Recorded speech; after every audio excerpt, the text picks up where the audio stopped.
السلام علیکم دوستو، ویڈیو دیکھنے سے پہلے ہمارے اس چینل کو سبسکرائب کر لیں اور نیچے موجود بیل آئیکن کو ضرور کلک کر لیں تاکہ ہماری ویڈیوز باقاعدگی سے آپ کے پاس پہنچتی رہیں۔ آپ نے انصار کو سیدنا انس بن مالک رضی اللہ عنہ کے گھر جمع فرمایا۔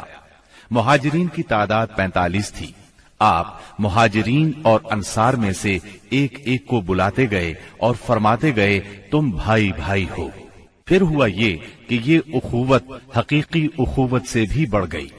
اس موقع پر انصار نے جس فیاضی، ایثار اور میزبانی کا مظاہرہ کیا، انسانی تاریخ اس کی مثال پیش کرنے سے قاصر ہے۔ انصار نے مہاجر بھائیوں کی حیثیت مہمانوں کی نہ رہنے دی، بلکہ انہیں اپنی جائیداد اور کاروبار میں برابر کا حصے دار بنا لیا۔ اس طرح مہاجرین بہت جلد اپنے پیروں پر کھڑے ہو گئے۔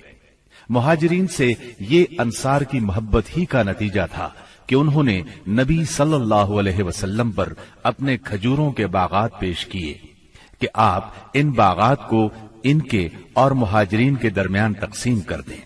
آپ نے انکار فرمایا تو انصار نے مہاجرین سے کہا، آپ لوگ کام کر دیا کریں، ہم پھلوں میں آپ لوگوں کو شریک کر لیں گے۔ آپ صلی اللہ علیہ وسلم نے اس تجویز کو پسند فرمایا۔ سیدنا سعد بن ربیع رضی اللہ عنہ بڑے مالدار انصاری تھے۔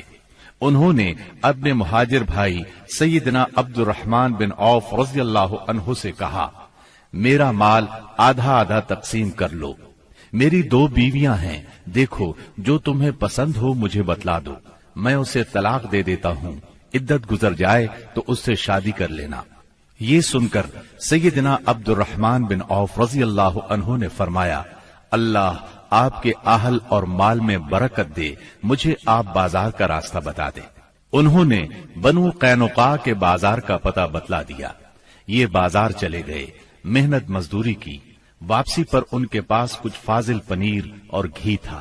پھر تھوڑے ہی دن گزرے تھے کہ انہوں نے مال بھی کمایا اور ایک انصاری عورت سے شادی بھی کی۔ مدینے میں مسلمانوں کے علاوہ 2 اور جماعتیں بھی تھیں۔ یہ دونوں جماعتیں ہر لحاظ سے مسلمانوں سے مختلف تھیں۔ ان کا عقیدہ، دین، مصلحتیں، ضروریات، جذبات اور احساسات بالکل مسلمانوں کے خلاف تھے، اور یہ دونوں جماعتیں تھیں مشرکین اور یہود کی۔ چنانچہ نبی اکرم صلی اللہ علیہ وسلم نے ایک عہد و پیمان مسلمانوں کے مابین کرایا اور ایک دوسرا عہد و پیمان مسلمانوں اور مشرکین نیز مسلمانوں اور یہود کے درمیان کرایا، اور اس بارے میں ایک تحریر بھی لکھی گئی جس کے خاص خاص نکات یہ ہیں۔ نمبر 1، قریش اور یثرب کے مومنین و مسلمین اور ان کے ماتحت ہو کر ان کے ساتھ ملنے والے اور جہاد کرنے والے بقیہ لوگوں سے الگ ایک امت ہیں۔ نمبر 2، ان کی دیت کی ادائیگی اور قیدی کی رہائی اہل ایمان کے درمیان سابق دستور کے مطابق ہوگی، اور یہ فدیے اور دیت میں اہل ایمان کی مدد کریں گے۔ نمبر 3، یہ لوگ مفسد، ظالم اور باغی کے خلاف ایک ہاتھ ہو کر اٹھیں گے، چاہے وہ ان کی اپنی اولاد ہی کیوں نہ ہو۔ نمبر 4، کوئی مومن کسی مومن کو کافر کے بدلے قتل نہیں کرے گا اور نہ کسی مومن کے خلاف کسی کافر کی مدد کرے گا۔ نمبر 5، اللہ کا ذمہ ایک ہے، لہذا ایک معمولی آدمی کا دیا ہوا ذمہ بھی سارے مسلمانوں پر لاگو ہوگا۔ نمبر 6، جو یہود مسلمانوں کے پیروکار ہو جائیں ان کی مدد کی جائے گی اور وہ دوسرے مسلمانوں کی طرح ہوں گے۔ نمبر 7، مسلمانوں کی صلح ایک ہوگی۔ نمبر 8، جو کسی مومن کو قصدن قتل کر دے اس سے قصاص لیا جائے گا، سوائے اس صورت کے کہ مقتول کے ولی راضی ہو جائیں، اور اہل ایمان پر ضروری ہے کہ سب قاتل کے خلاف اٹھ کھڑے ہوں۔ نمبر 9، کسی مومن کے لیے حلال نہیں کہ کسی ہنگامہ برپا کرنے والے یا بدعتی کی مدد کرے یا اسے ٹھکانہ مہیا کرے۔ نمبر 10، ان کے درمیان کسی بات میں اختلاف ہو تو اسے اللہ اور اس کے رسول کی طرف لوٹایا جائے گا۔ اس عہد و پیمان کے علاوہ نبی اکرم صلی اللہ علیہ وسلم نے مختلف اوقات اور موقعوں پر مسلمانوں سے اسلامی اخوت کا حق بھی بیان فرمایا۔ انہیں آپس میں تعاون، مدد، اتحاد و یگانگت، غم گساری اور خبر گیری کی ترغیب دی۔ یہاں تک کہ یہ اخوت تاریخ کی انتہائی بلندیوں تک پہنچ گئی۔ باقی رہے مشرکین تو ان کا معاملہ اور تھا۔ ان کی اکثریت اپنے سرداروں اور بڑوں سمیت مسلمان ہو چکی تھی، اور ان میں اتنی سخت نہیں تھی کہ مسلمانوں کے مقابلے میں کھڑے ہو سکیں۔ لہٰذا ان سے نبی اکرم صلی اللہ علیہ وسلم نے یہ عہد لیا کہ کوئی مشرک قریش کی جان و مال کو پناہ نہیں دے گا، اور نہ کسی مومن کے آگے اس کی حفاظت کے لیے رکاوٹ بنے گا۔ اس عہد کے بعد ان کی طرف سے کوئی اندیشہ نہ رہا۔ باقی رہے یہود، تو ان کے ساتھ نبی اکرم صلی اللہ علیہ وسلم نے جو معاہدہ کیا، اس کے خاص نکات یہ ہیں۔ نمبر 1، یہود مسلمانوں کے ساتھ ایک امت ہوں گے۔ ان کے لیے ان کا دین اور مسلمانوں کے لیے مسلمانوں کا دین ہوگا۔ ان کے ذمے ان کا خرچ ہوگا اور مسلمانوں کے ذمے مسلمانوں کا خرچ ہوگا۔ نمبر 2، جو طاقت اس معاہدے کے کسی بھی فریق سے جنگ کرے گی یا یثرب پر حملہ کرے گی، سب آپس میں اس کے خلاف تعاون کریں گے اور ہر ایک اپنی جانب کا دفاع کرے گا۔ نمبر 3، اس معاہدے کے شرکاء کے درمیان خیر خواہی، خیر اندیشی اور نیکوکاری کے تعلقات ہوں گے، گناہ کے نہیں۔ نمبر 4، آدمی اپنے حلیف کے جرم میں نہیں پکڑا جائے گا۔ نمبر 5، مظلوم کی مدد کی جائے گی۔ نمبر 6، جب تک جنگ برپا رہے گی یہود بھی مسلمانوں کے ساتھ خرچ برداشت کریں گے۔ نمبر 7، اس معاہدے کے شرکاء پر یثرب میں ہنگامہ آرائی اور کشت و خون حرام ہوگا۔ نمبر 8، اگر ان میں کوئی ہنگامہ یا جھگڑا برپا ہو جائے تو اس کا فیصلہ اللہ اور اس کے رسول کریں گے۔ نمبر 9، قریش اور ان کے مددگاروں کو پناہ نہیں دی جائے گی۔ نمبر 10، یہ معاہدہ کسی ظالم یا مجرم کے لیے آڑ نہیں بنے گا۔ اس معاہدے کی روح سے یثرب کے سارے باشندے مسلمان، مشرکین اور یہود ایک ہی وحدت کی لڑی میں پرو دیے گئے۔ مدینہ اور اس کے اطراف کو ملا کر ایک آزاد اور خود مختار حکومت قائم ہو گئی۔ اس میں مسلمانوں کا کلمہ نافذ تھا اور اس کے سربراہ محمد صلی اللہ علیہ وسلم تھے۔ اس دوران 1 اور 2 ہجری میں کئی اہم واقعات پیش آئے۔ ان میں سے کچھ اس طرح ہیں۔ اسی دوران میں قبلے کی تبدیلی کا حکم آیا۔ مکہ مکرمہ سے ہجرت کر کے مدینہ منورہ آنے کے بعد 16 یا 17 ماہ تک مسلمان بیت المقدس کی طرف رخ کر کے نماز پڑھتے رہے۔ اب حکم آیا کہ خانہ کعبہ یعنی مسجد الحرام کی طرف منہ کر کے نماز ادا کی جائے۔ اسی سال میں رمضان المبارک کے روزے رکھنے اور زکوٰۃ ادا کرنے کے احکام نازل ہوئے۔ پھر عیدین کی نماز اور صدقۃ الفطر کا حکم دیا گیا۔ اسی سال میں پہلی عید الفطر اور پہلی عید الاضحیٰ پڑھی گئی۔ اسی سال نبی کریم صلی اللہ علیہ وسلم نے اپنی پیاری بیٹی سیدہ فاطمہ رضی اللہ عنہا کی شادی سیدنا علی رضی اللہ عنہ سے کی۔ سب سے بڑھ کر یہ کہ اسی سال میں مسلمانوں پر حکم الہی سے جہاد فرض کیا گیا اور مسلمانوں کو اپنے دفاع کا حق دیا گیا۔ مکہ معظمہ میں صرف تبلیغ کا حکم تھا، اب اپنے تحفظ میں تلوار اٹھانے کا حکم آ گیا۔ چنانچہ سریوں اور غزوات کا آغاز ہوا۔ جن جنگوں میں آپ نے کسی صحابی کو امیر لشکر بنا کر بھیجا وہ سریہ کہلاتی ہے، اور جن جنگی مارکوں میں آپ خود امیر لشکر ہوئے وہ غزوہ کہلاتے ہیں۔ تاریخ اسلام میں غزوات کی تعداد 21 سے لے کر 27 تک بیان کی جاتی ہے، جبکہ سریوں کی تعداد اس سے کہیں زیادہ ہے۔ اس سال کے دوران کئی غزوات ہوئے، لیکن سب سے مشہور غزوہ بدر ہے۔ نبی کریم صلی اللہ علیہ وسلم جب ہجرت کر کے مدینہ منورہ پہنچے تو ان دنوں مدینے میں ایک نہایت دولت مند اور با اثر شخص عبداللہ بن ابی تھا۔ ہجرت سے پہلے انصار میں اس کا بہت اثر و رسوخ تھا۔ انصار اسے اپنا سردار بنانے والے تھے، بلکہ اس کی تاج پوشی کے لیے ایک تاج بنوا لیا گیا تھا۔ اسی دوران میں آپ صلی اللہ علیہ وسلم ہجرت کر کے مدینہ پہنچے اور انصار کے دونوں قبائل نے آپ کے ہاتھ پر بیعت کر لی، اور میثاق مدینہ کے ذریعے سے یہودیوں نے بھی آپ کی قیادت کو تسلیم کر لیا۔ اس سے عبداللہ بن ابی کی سرداری کے منصوبے دھرے کے دھرے رہ گئے۔ اس بنا پر اس نے آپ کی مخالفت پر کمر باندھ دی ادھر مشرکین مکہ جو اسلام، مسلمانوں اور رسول اللہ صلی اللہ علیہ وسلم کی دشمنی میں جل بھن رہے تھے، انہوں نے عبداللہ بن ابی کو ایک دھمکی آمیز خط تحریر کیا۔ اس خط میں انہوں نے 2 ٹوک الفاظ میں لکھا: آپ لوگوں نے ہمارے صاحب کو پناہ دے رکھی ہے، اس لیے ہم اللہ کی قسم کھا کر کہتے ہیں یا تو آپ لوگ اس سے لڑائی کریں یا اسے نکال دیں، یا پھر ہم اپنی پوری جمعیت کے ساتھ آپ لوگوں پر چڑھائی کر کے آپ کے سارے جنگجوؤں کو قتل کر دیں گے اور آپ کی عورتوں کی حرمت پامال کر دیں گے۔ جب یہ خط عبداللہ بن ابی اور اس کے ساتھیوں کو ملا تو وہ رسول اللہ صلی اللہ علیہ وسلم سے جنگ کے لیے تیار ہو گئے۔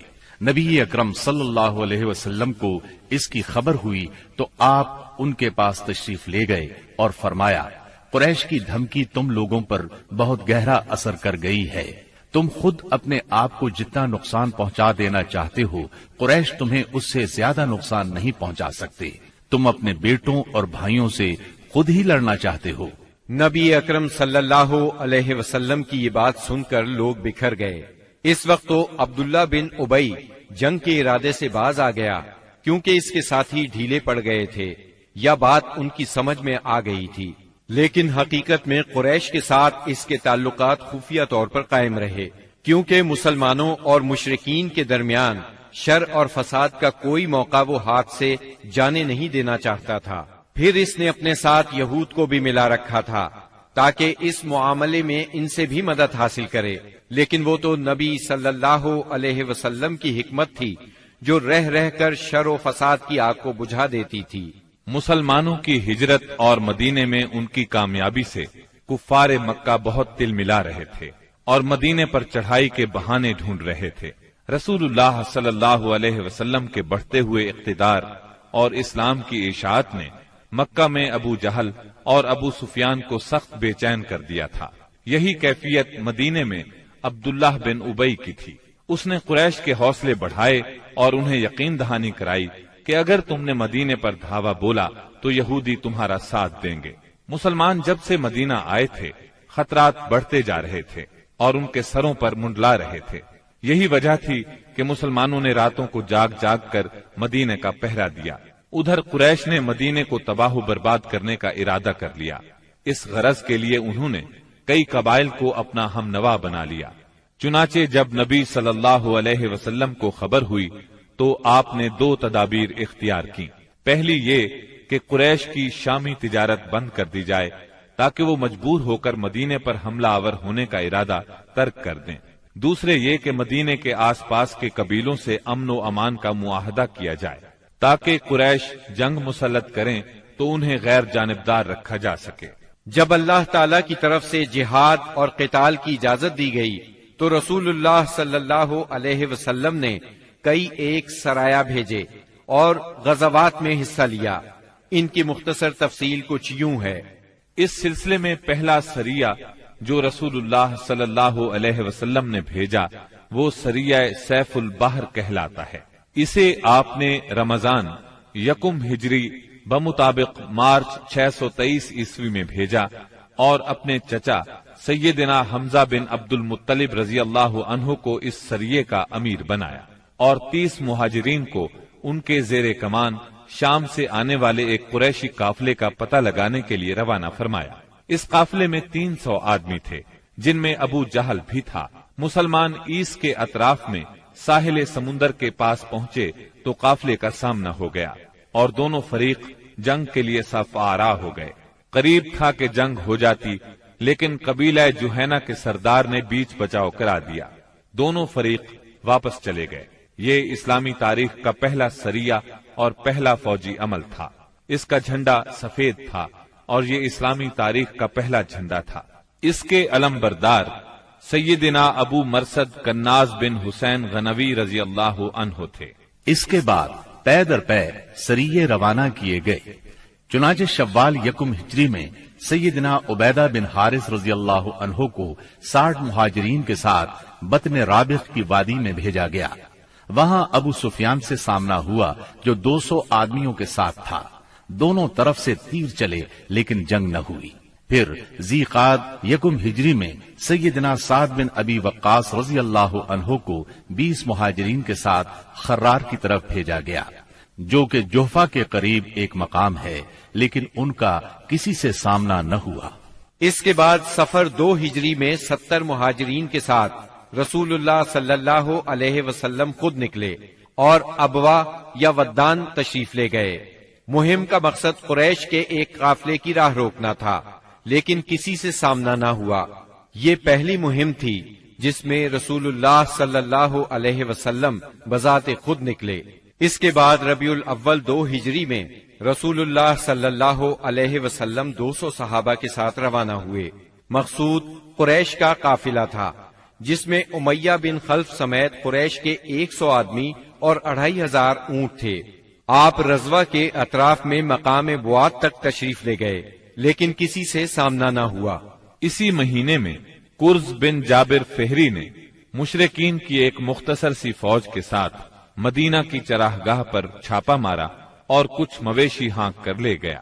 رسول اللہ صلی اللہ علیہ وسلم نے 70 صحابہ کے ہمراہ اس کا تعاقب کیا اور بدر کے اطراف میں واقع وادی صفوان تک تشریف لے گئے، لیکن کرز نکل بھاگا۔ اسی واقعے کو بعض لوگ غزوہ بدر اولا بھی کہتے ہیں۔ اس کے بعد آپ جمادی الاولا یا جمادی الاخری 2 ہجری میں 150 یا 200 مہاجرین کے ساتھ ذوالعشیرہ تک تشریف لے گئے۔ مقصود قریش کے ایک قافلے کو روکنا تھا جو ملک شام جا رہا تھا، لیکن آپ کے پہنچنے سے پہلے وہ جا چکا تھا۔ اس سفر میں آپ نے بنو مدلج اور ان کے حلیف بنو زمرہ سے جنگ نہ کرنے کا معاہدہ کیا۔ پھر رجب 2 ہجری میں نبی اکرم صلی اللہ علیہ وسلم نے سیدنا عبداللہ بن جہش اسدی رضی اللہ عنہ کو 12 مہاجرین کے ساتھ مکہ اور طائف کے درمیان ایک مقام نخلہ کی طرف روانہ کیا۔ مقصد یہ تھا کہ وہ قریش کے ایک قافلے کی خبر لائیں، مگر ان لوگوں نے قافلے پر حملہ کر کے عمر بن حضرمی کو قتل اور عبداللہ بن مغیرہ کے بیٹے عثمان اور مغیرہ کے غلام حکیم بن کیسان کو قید کر لیا اور قافلے کو ہانک لائے۔ ان کے ایسا کرنے پر آپ ان سے ناراض ہوئے، چنانچہ قیدیوں کو چھوڑ دیا گیا اور مقتول کا خون بہا ادا کیا گیا۔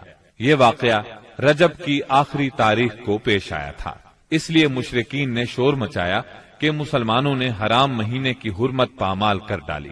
اس پر سورہ بقرہ کی آیت 217 نازل ہوئی۔